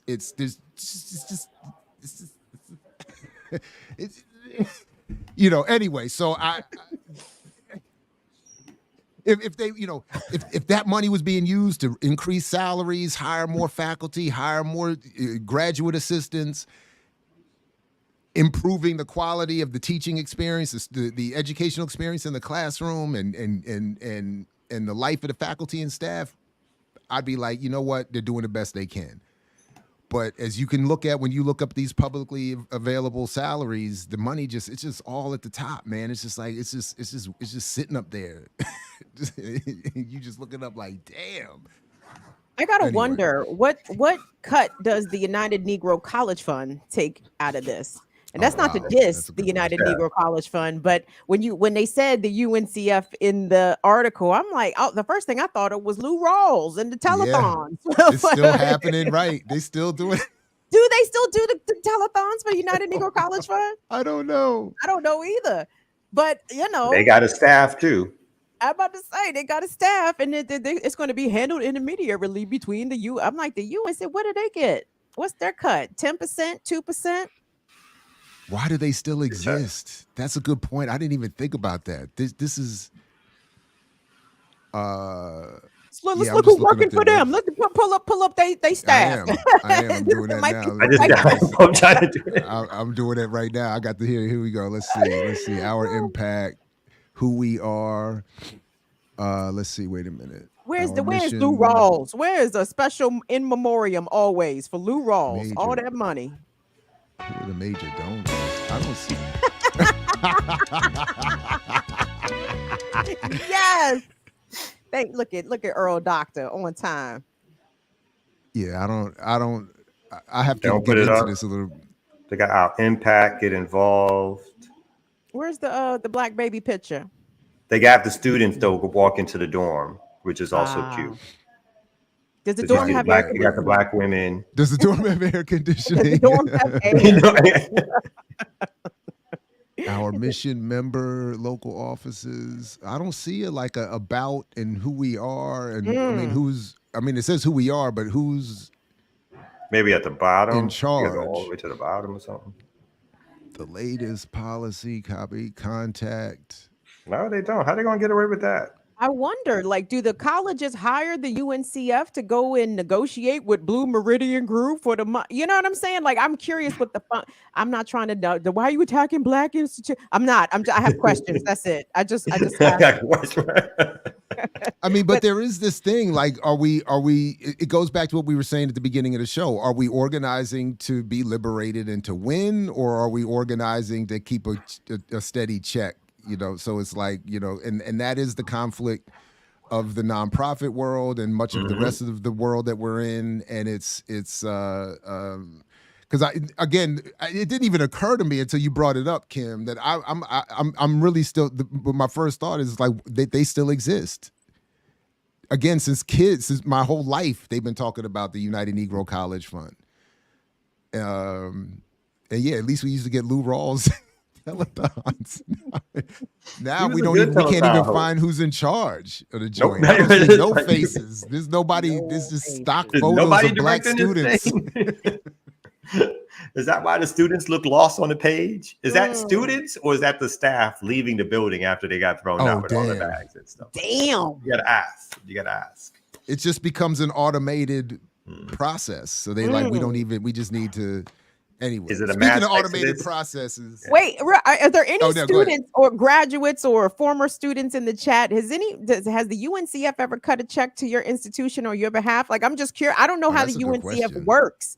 Do they help with tuition, or do they send the money to schools and let the schools disperse it, or do they help individual students? That's a very good question. I don't know, but T.I. just gave Morris Brown a bunch of tablets. He gave. You got a tablet? We got Morris Brown got tablets. He donated tablets. Sounds like a Michael Scott office play. A UNCF sticker on the back. Right, that Apple probably gave them Jones. So are they Microsoft? Exactly.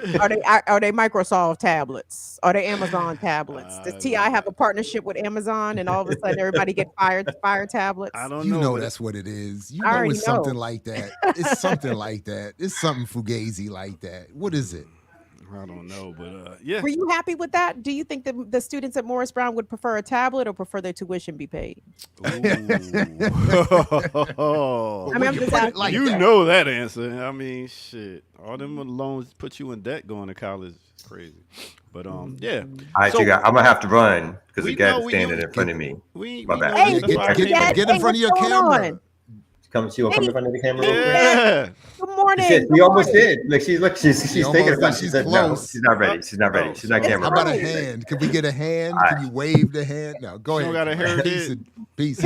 She gonna show you up. She gonna show you who the real pretty one on camera is over there. That cheers. All right, let's take a break right here on the Remix Morning Show. Let's go. I hit the wrong button.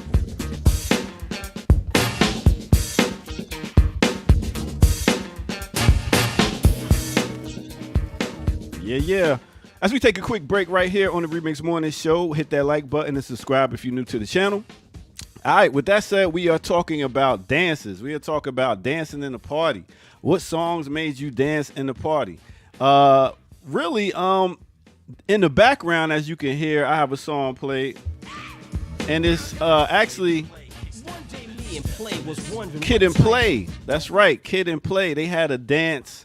Everybody knows it, especially when you go to the party. A lot of people do it to the point where it's actually a dance that goes back all the way to the 1920s. That's right. It's called the Charleston.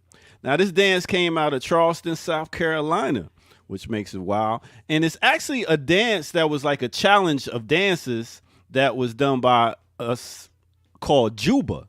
And it was a bunch of different steps that was being done. So one day, James P. Johnson, he was the piano guy. He came and did this tune, and it wound up being in a Broadway show called The Running Wild. You know how they see us doing dances and then take it to Broadway, just like they did in, Breaking? Yeah. So that's what happened. This is a dance. A lot of people was doing it. You talk about Josephine Baker made it popular. A bunch of different people made it popular, but it was all brought back one day by no other than Kid and Play. I mean, Kid and Play took it all the way to, as you can see in their movie House Party, to when they was on Steve Harvey, showing Steve Harvey how to do the Kid and Play. Bam. You see it. You know the dance. You know the moves. That's it right there. Don't forget to turn around at, oh. That's right. That is the Kid and Play. So, if you want to do a dance today and get some good exercise, do nothing other than the Kid and Play. All right. With that said, let's get back to Remix Morning Crew. You know how we do.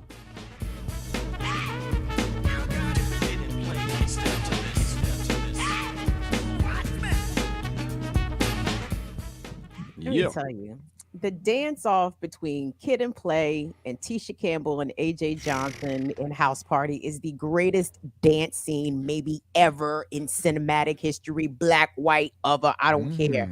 The best.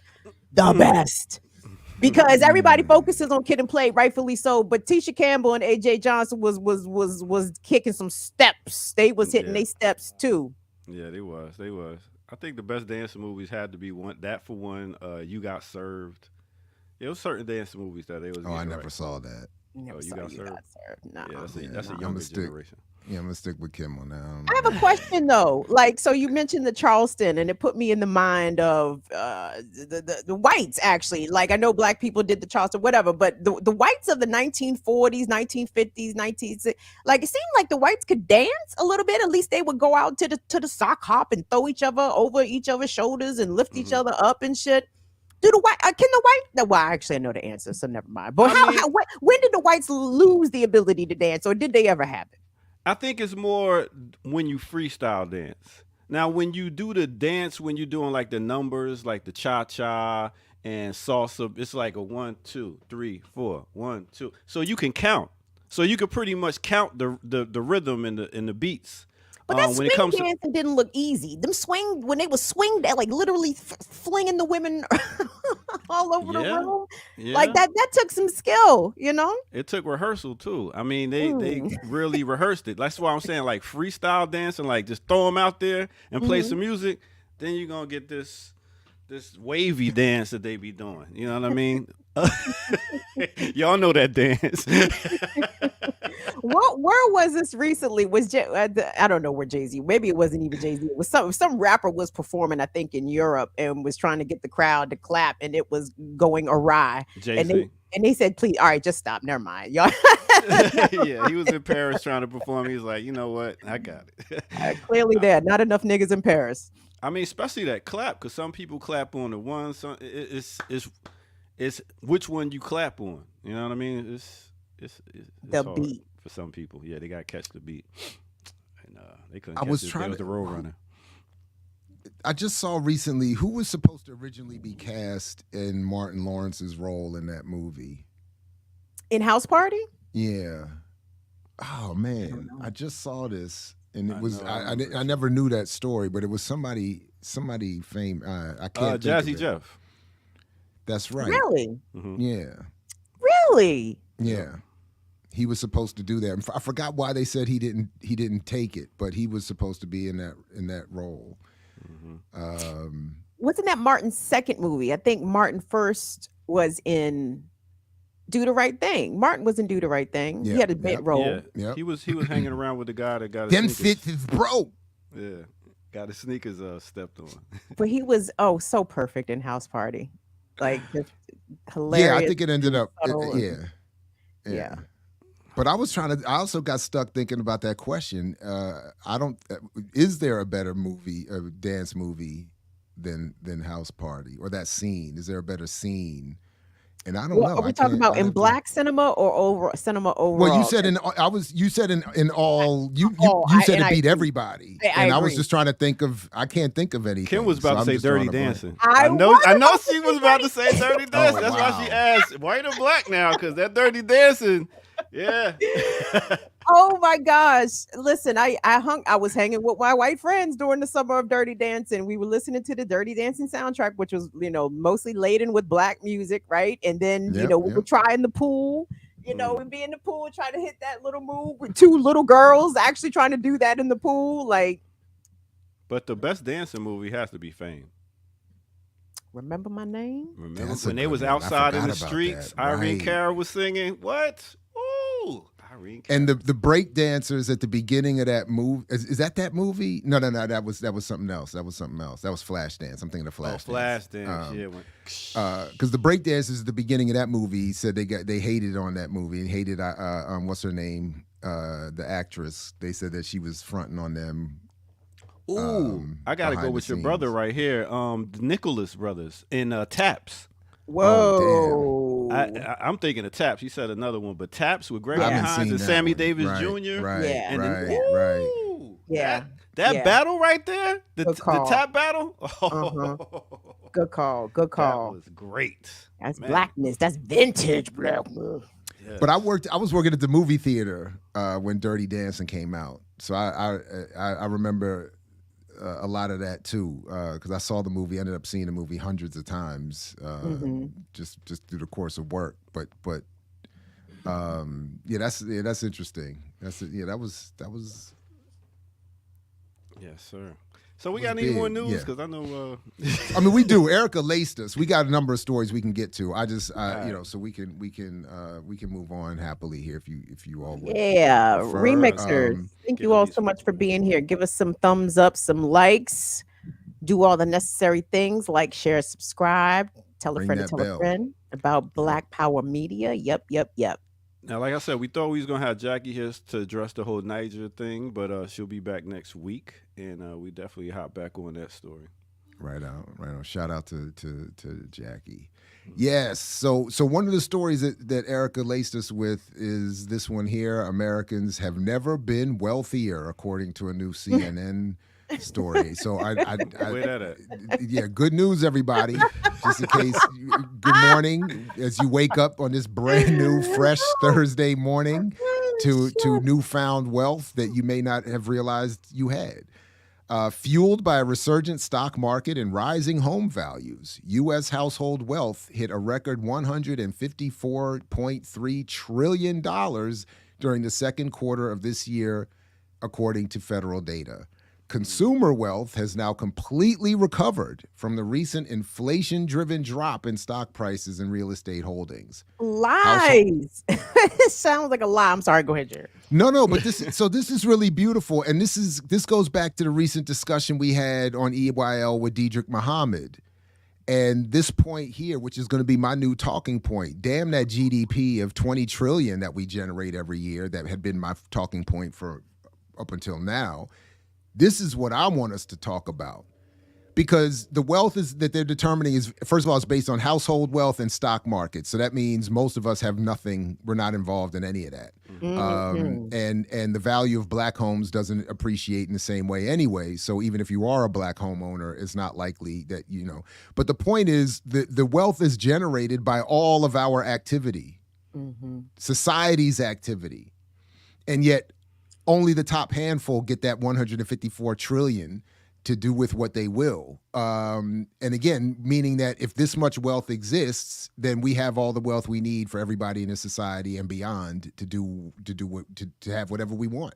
Does that article give the breakdown of what percentage of Americans hold that wealth? Oh no, I don't know. I'm reading this for the first time with everybody. Oh, okay. No, I'm just I'm inclined to believe that it does not include that. Like, because that wealth undoubtedly is held conservatively by the top 10%. You probably more than likely by the top 2 or 1%, right?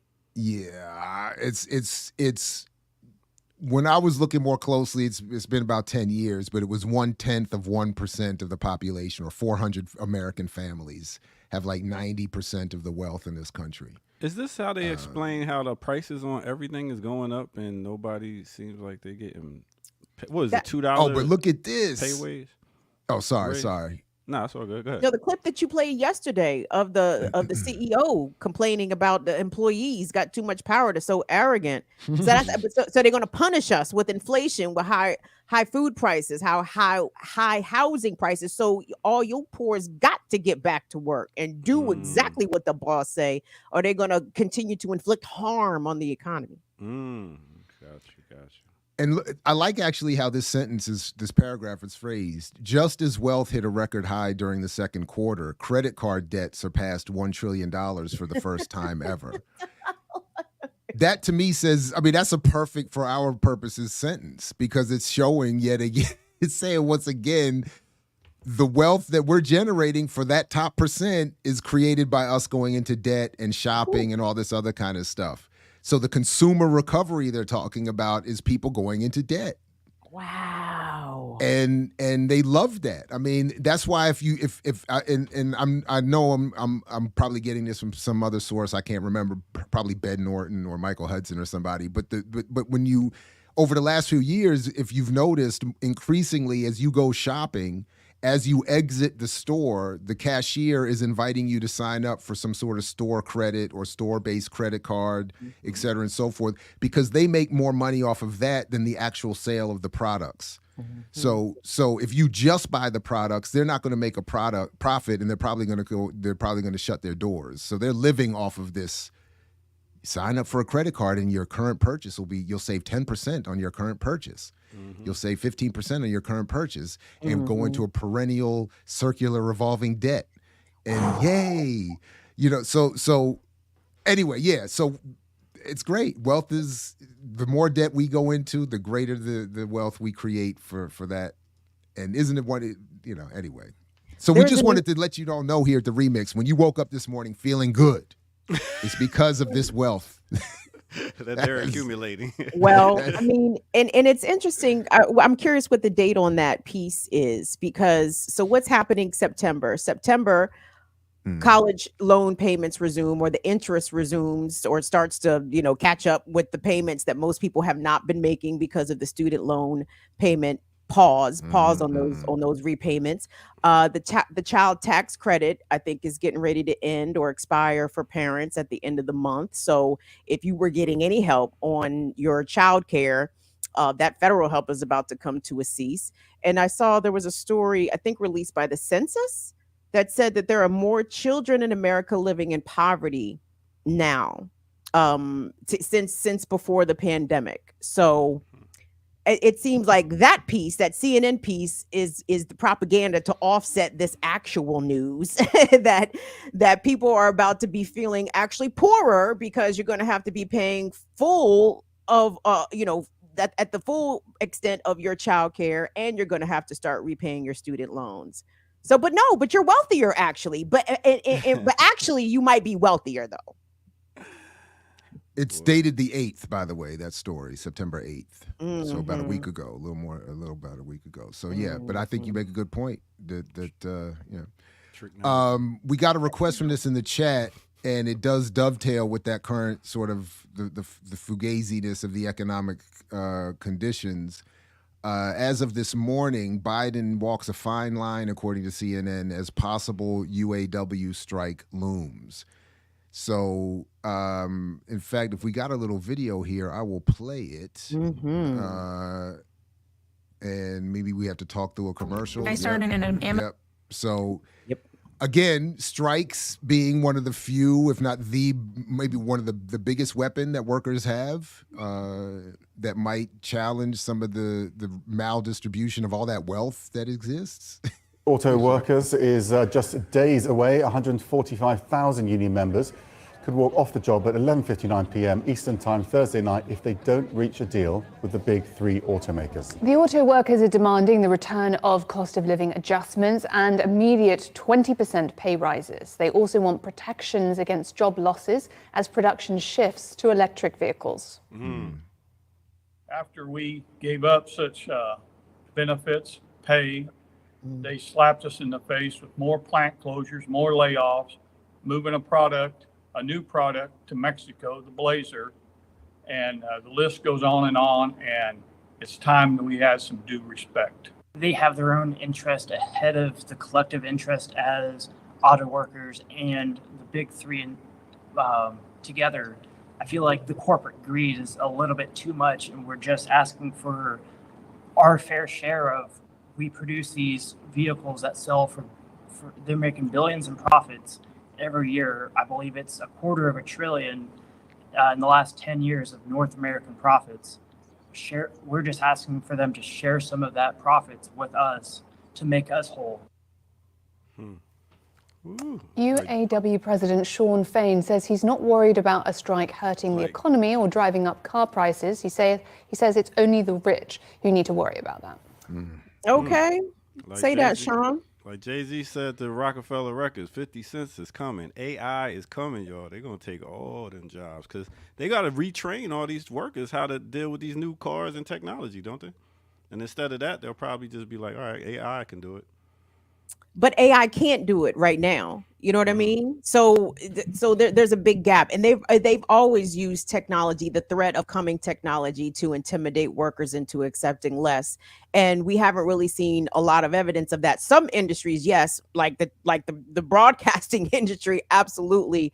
Automation is standard practice. You don't necessarily need a live body in there pushing the buttons. You can have somebody, pipe in from wherever the fuck in the world, and it does that. But I don't know if we have quite achieved that level of technological immersion that it's taken jobs such as, what these folks do. And I'm just curious because I think the UAW said, well, so where does Biden come into this? When it says Biden walks a fine line, where is the hook for that, Jared?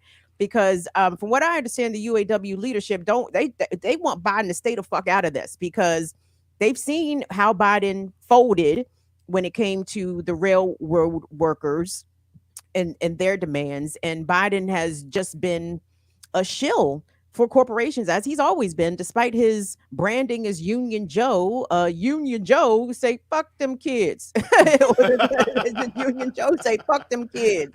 You know what I'm saying? And from what I understand, the UAW is withholding or at least delaying any sort of presidential endorsement for Joe Biden because they want to see what he's going to say, do, and as it pertains to this situation.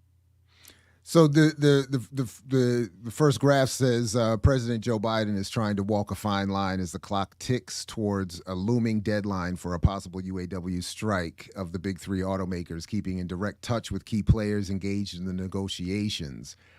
It's proved tricky for the president. He has called himself the most pro-union president in history, but a strike would also harm the economy that he constantly points to as a success. It later says that Jared Bernstein, chair of the White House Council of Economic Advisors, stopped short of telling reporters on Wednesday that the president would support a strike, instead emphasizing that Biden wants a fair deal for auto workers.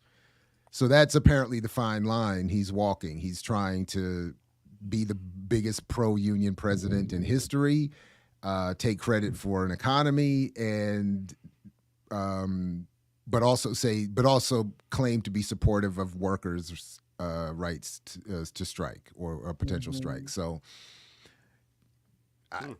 it's anyway. I mean, his predecessor.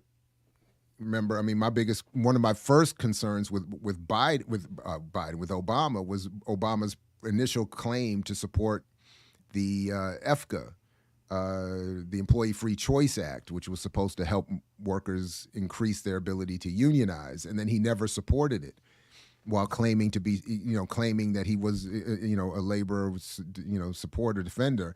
So Biden saying he's the most pro-union president. I don't know what that means, and if he's following his former boss's footsteps, I mean, I think it would be wise for them to consider options beyond Biden coming in and supporting them. That I guess would be my, I don't know, but good luck to them. Yeah. Well, and let's all be, speaking of media literacy, when we see these stories be framed about how the economy could be hurt by a potential UAW strike, or how out in California the economy is suffering, all these downstream businesses are suffering because the writers and the actors are striking. They are suffering because the bosses don't want to pay. If the bosses would give up that 0.5 or whatever the small percentages, I think the writers union said Amazon, as it pertains to original programming produced by Amazon Prime, the number that Amazon could pay to meet the writers' demands is something like $33 million. Like Jeff Bezos got that in his pocket, like in his pants. That's on the floor that he wore yesterday. He got $33 million in that pocket. He would literally not miss that. At all. Literally. Yes. His yacht cost $500 million. Damn. One of his yachts. I'm sorry. Right. Could this be a ploy to get reality TV to take over? Like, just forget all this morals and content that they used to have in different shows, and just like put some more reality TV out there, because this is their time and independent filmmakers to blow up right now. I guess, but like, first of all, then that to me is a further evidence of the devolution of our society, right? Because I mean, it's the lowest form of entertainment. Like it doesn't take skill; it takes makeup artists and hair people. You understand? Like, what's the skill involved with being a reality TV star? Nothing. Just make you up, look pretty, talk loud. That's it. I mean, acting is a skill, writing is a skill, producing is a skill, blocking is a skill, cinematography is a skill. Like, these people need to be compensated for that. And we shouldn't devalue that work. We should place more value on it, at least to what they're asking for. Yeah. I mean, I think it's also a lot about suppressing labor in general, suppressing and managing work and workers and public popularity and public opinion. And I think that it's because underneath it is for me at least the question as it pertains to the writers' strike and elsewhere. New technology is in some cases, in some ways, wonderful, but it should be used to make our lives better, not to destabilize and ruin the lives. And in terms of entertainment, or what is supposed to be entertainment or news, or to Kim's point about all the skills necessary to properly put this stuff together, wouldn't we prefer, even if you could have AI write the best TV show, wouldn't we prefer to just have humans do it? Even if theoretically a machine could do it better. Why would we want to take that away from as a society? We want to be able to we want humans to be able to express themselves and create and be artistic and contribute. Why would we want to deny them that just because theoretically this new technology could do it better? And if it's so if the new tech isn't going to be used to take people out of jobs that are either harmful, dangerous, overworked, underpaid, whatever, then what are we doing? Like that's what it should do. That's, and then those people should be not marginalized and put into the hinterlands of society. They should be able to express themselves and participate in other ways and benefit from that tech. But that's not, so when I see the writers, like that's part of it, they want us to accept this idea, and they want a certain segment of the population to even say, I don't give a damn if my cartoon is written by a machine instead of a person. Because then it extends from that into everywhere else in society. Anyway. I mean, if I was an evil villain, that's what I would do. If I ruled society, I would be like, I don't want y'all thinking outside of the box, getting emotions and thoughts from other humans. I want y'all to think like these robots I got planted here to make y'all be like, all right, this is how it goes. This is how it goes. This is what the robot thinks. This is how I think. Because I want y'all to be a robotic society and do all the same thing. I see you here, Doctor. And I think that's part of what was happening yesterday on Capitol Hill. They had a big closed door meeting between some senators and the tech giants. Elon was there. Bill Gates was there. I don't know if Zuckerberg was there. I don't think Bezos was there.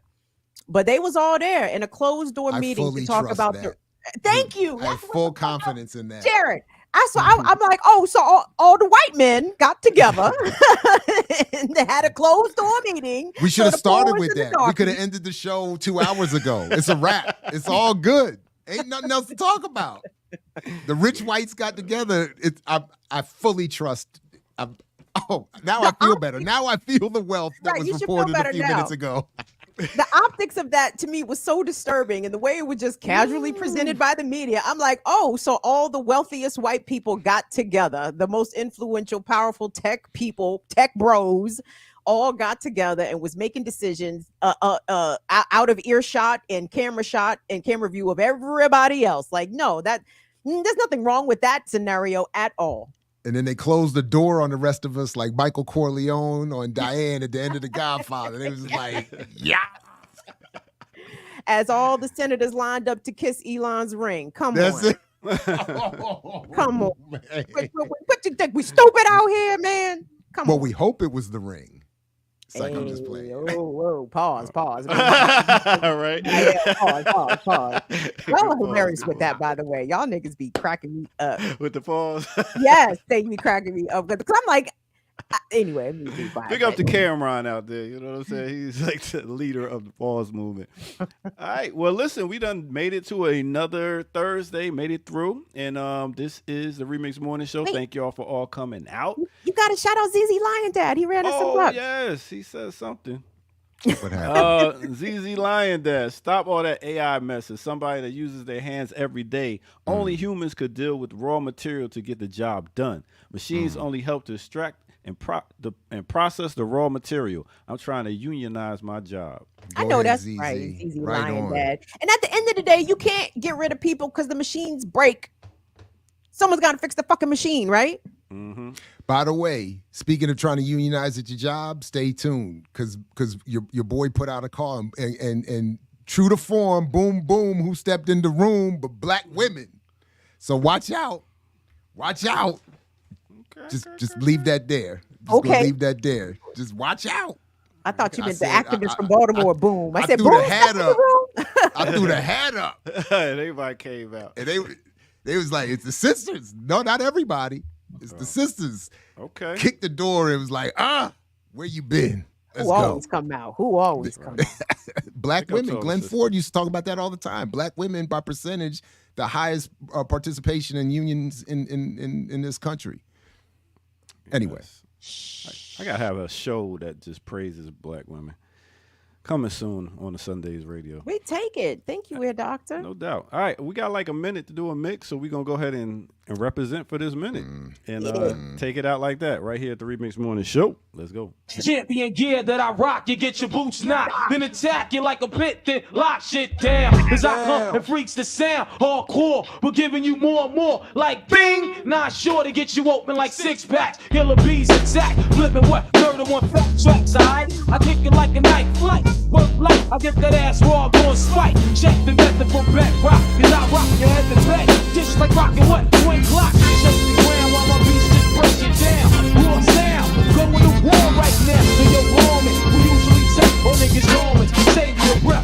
I was out for lunch and shit, pumping on the blunt to get my head wrecked. Booty into my Walkman with the S on my chest. Bust the move. Yes, I'm a superhero, don't forget. I smoke mad niggas, so to hell with cigarettes. But anyway, let's get back to the skit. You know who the fuck I am, so get off that old bullshit. Lunchtime, what's up? Fuck! Let me jet or I'll collect unemployment bucks. On the way back, Jack, I spotted this object, a stray cat, stuck in a tree with the tag that say that. If found, please return to this address. How did you see it? With my extra I said. Wait, told me keep 2, bring him back 8, and I only brought 5, stuck his ass.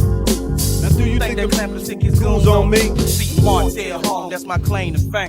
Where I learned my slickest tricks in the dope, the gang. Like my face, I call it lemon head to life. When we you out pick of here, up off the yellow and you sell the white. Right, well, the pimpin' be is pussy, I be being that where I received it. That nigga the B.I.G. will make y'all niggas believe. Sippin' on Quavo Gold off in the club, drunk as fuck.